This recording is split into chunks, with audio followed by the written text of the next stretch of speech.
Hi, welcome back to our YouTube channel VLearn TV. My name is Kaitesi Sandra. Today we are going to talk about healthy living as we explore the impacts of eating junk foods. Joining me is Mr. Kule Sylvester. Hi, sir. I'm fine, Sandra. A brief introduction about yourself. I'm Sylvester Kule, currently at Bethlehem Land Institute promoting integral ecology, and I am a client of a healthy ecosystem. Wow, that's good. So now, what are junk food and what are their impacts on our health? Yeah, Sandra, the term junk has so many meanings, and we shall begin from understanding what we mean by junk. Something that is not wanted, something that is toxic, something that does not have quality, something that you are not sure of. In this case, when we refer to junk food, we are looking at food for human beings, food for animals, food for reptiles, food for birds, insects, in the whole ecosystem. And it all stems from a rich ecosystem, and we shall look at it at 4 levels. When is food a junk food? We should look at its production sites. We shall also look at the primary component, then we shall look at the tertiary, and finally the final stage, to be able to know what we refer to as junk food. In fact, at creation, God ensured that Mother Earth was given all the nutrients required for every living organism. And this was through the activity of the microbial environment, the bacteria, the fungi, the protozoa, that help in availing nutrients to plants and other microorganisms, which support the growth of plants. And these plants carry alongside with them all those nutrients required for human health, for livestock health, for fauna, for avian health, and even the insect kingdom, that whatever they eat is ready to have life going on in a healthy environment. Wow. So that is what we do, the first primary set, where we can see. So as long as Mother Earth, her nutrients are not inconvenienced, whatever comes from there is health.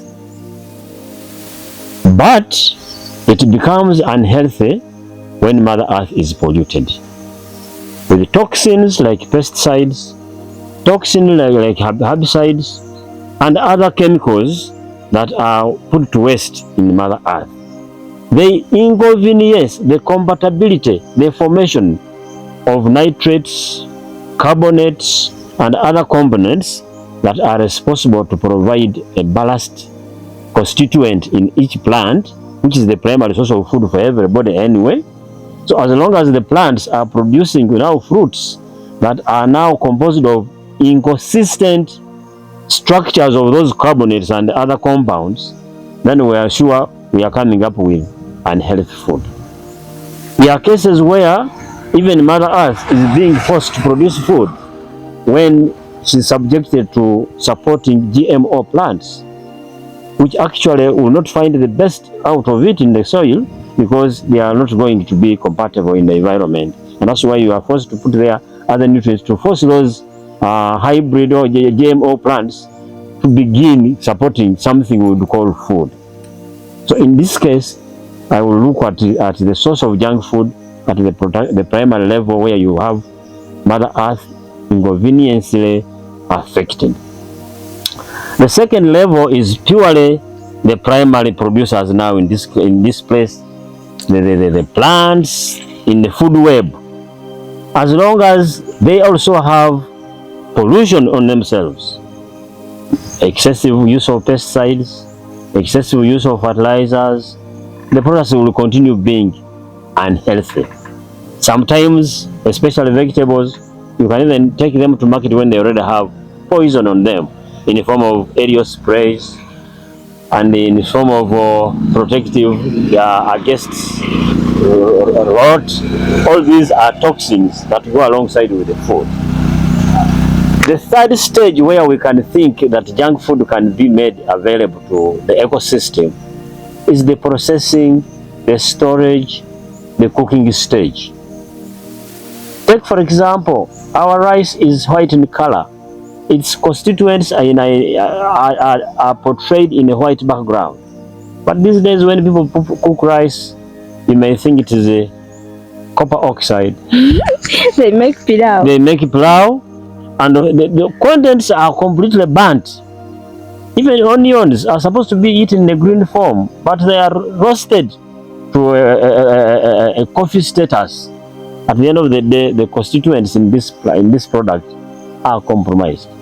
And sometimes, at the end of the day, those who feed on them are faced with nutritional challenges, which has even led to lifestyle diseases, abnormal growth of an individual, undefined ulcers, hypertension, mention them.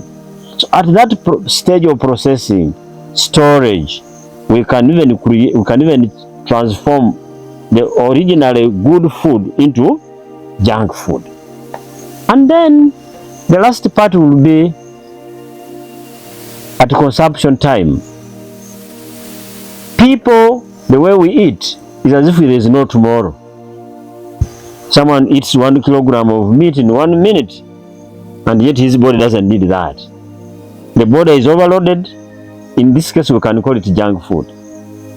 Others eat a combination of so many foods, but the derivative from there could even be from one source. But because the mindset says, if I don't eat a variety of foodstuffs, I have not eaten good food. In the end, you will have eaten junk food because you will overload your body system to begin isolating those elements, and the process of eliminating some of them will also cost the body. So in that nutshell, junk food is something we can generate by ourselves, but at the same time is something we can avoid. So now, what are their effects on our health? The effect of junk food on our health again goes back to Mother Earth. Agricultural productivity has been affected. That's why we have a lot of food insecurity, because we are producing unnatural foods. They didn't take long. They are not consistent. Therefore, food insecurity at home, which of course leads to malnutrition, lifestyle diseases, a long list of them, is a big effect. Economically, households are at risk because they don't have enough food. They continue spending even from what they don't have. At the end of the day, we have ended up in what we refer to as deficit agriculture. Deficit agriculture is responsible for producing food that is not enough and purely unhealthy. But the biggest impact of junk food to our ecosystem is, of course, a nutritional problem, a physiological problem. There are now generations that have complications physiologically in their bodies because of nutritional diseases that are accruing from feeding on junk food. And this has made life very expensive because now the biggest business is in hospitals. People spend more money in eating tablets to provide solutions against the effects of the junk food instead of feeding well to be able to avoid challenges of ill health. The other impact that is very, very destructive is the question of stuntedness. The young generation is now stunted because mentally they are not feeding very well. They are only having physical growth, but the mental growth, the emotional intelligence is getting out of hand, and it's going to produce to us a generation that is going to look at life as meaningless. So there is a need to have good quality food for good health, for good mental care, and have a stable a population that can be able to look after itself and help improve without compromising the future. Yeah. How prevalent are junk foods in our daily life? Oh, the prevalence of junk food in our normal life currently, especially with the conventional agriculture, where people are doing a lot of external input use. This justifies the fact that we have a bigger proportion of our foods currently as key for the provision of junk foods. But the best thing I would advise is that we have to think otherwise and get back to the roots. Because Pope Francis, in his encyclical letter of 2015, Laudato Si, he says, as we struggle to avoid the question of ecosystem damage, we should no longer leave anything under the carpet. We should speak openly about what is happening. And what is happening today is that even, for example, people are forcing maize to mature by spraying it to dry even before, because they want to time market. Take, for example, some people are adulterating milk with the preservatives so that they don't lose their cells. All these are conditions. Even butchermen have repellents, fly repellents, to keep their meat the following day. But this is a toxin. And at the end of the day, people look for butchers which do not have flies in the name of saying we are getting good food, forgetting that this food has been sprayed with a repellent. And if the repellent can repel away the fly, then how quality is it for human beings to consume? Some people are over adding value to the food during preparation beyond its status of consumption.